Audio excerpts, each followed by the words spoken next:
Before I trust this thing enough to really drive it, we need to check on a couple things. It sounds great. It seems to run good, but we've been burned by gauges once, actually twice. I just want to have a look at some things before I find out something's wrong the hard way. So today, we're going to do a bit of a top end inspection, make sure all the valve train's good, and then we're going to start chasing that oil leak. I don't actually expect to find anything wrong in here, but I would hate to be surprised. Part of today's plan, right, is we're going to add that dye to the oil and let it run and, you know, let it leak, basically. So I want to make sure everything's good up here before we just let it sit and idle. Now, I know we've done that in the past. This is just kind of a sanity check. Hey, if this side looks good, I may not even look at the other side. Okay, moment of truth here. I'd like to save the gasket. Okay, perfect. It stayed there. Okay.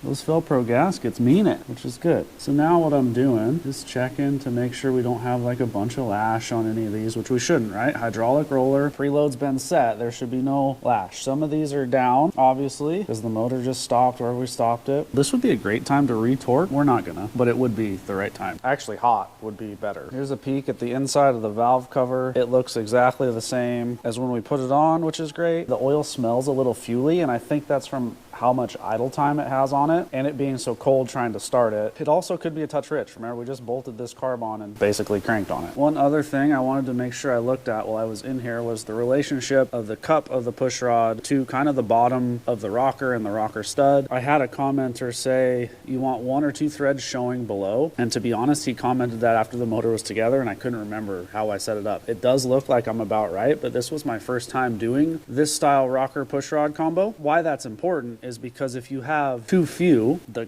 edge of the cup can get into the rocker body or into the stud. Go down the row here, and I just want to make sure that I can't move any of these. No, we're all happy here. I did add some shims. Remember my McMaster car shims? That's non-standard, and I just wanted to make sure they weren't like wearing out, moving around, cutting something up that didn't need to be cut up. Everything looks good. Honestly, I would expect it to look just like this. I'm going to put that cover back on. Everything looks great. This side, passenger side, is kind of a nightmare to get the cover off. I actually had to grind on it because of the height of these heads and this distributor and just the way things fit together. It's much more of an ordeal to get this side off. If I found anything over here, absolutely I would take that side off. But this looks exactly like I left it. I'm not saying it couldn't happen. I'm not saying I didn't make a mistake on one side and not the other, but I have no indication that there's a problem, so I'm not going to take this side off. We're going to slam this back on. We'll get right to the oil. Okay.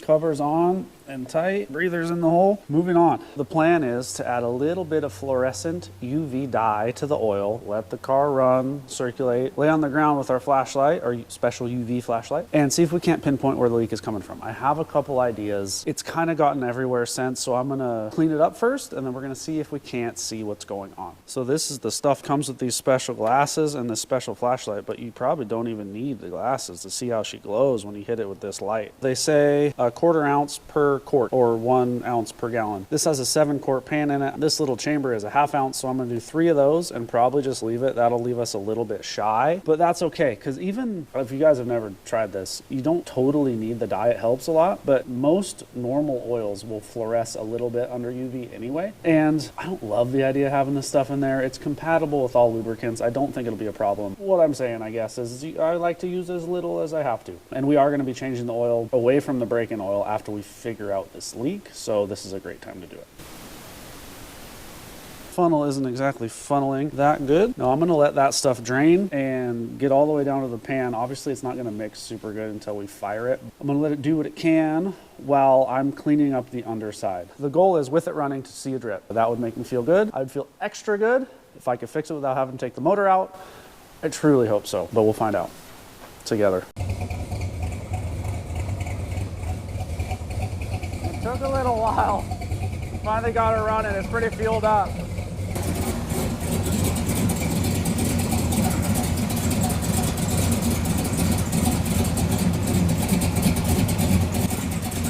Oh! I think I might found it. I definitely found a problem. Oh yeah. Let me get you guys in here. You guys see that? I think that's our main oil leak there, right at the front cover. That's why we use the dye. We found one while it's running and idling, and I got her all dyed up. We're gonna check a couple other spots. The front cover leak is far and away the worst. There is a little bit coming from the mechanical fuel pump block-off plate, same area, but there's more of it coming from behind the front cover. See all that? That is our oil leak. Now up here you get a little bit too. That's that block-off plate. So that's our problem, big time. All right, I shut her down, so let's recap. But first let me show you why I shut it down. I have the old hood prop 10,000 zip tied to the upper hose. It was rubbing on the alternator and sparking, which I didn't realize until I took my fancy yellow glasses off. Didn't hurt nothing but the broomstick, so we're okay. The important part is we know exactly where this car is leaking from. It's the front cover where it meets the block. It's a piece I reused, a brand new gasket obviously, but something isn't quite squishing there. And that's where our leak is coming from, bottom passenger side corner. There's a little bit from the plate where the mechanical fuel pump would be if we were using one. Fans moving everything back to where it'll actually drip off the bell housing and fool you and think you have a rear main leak.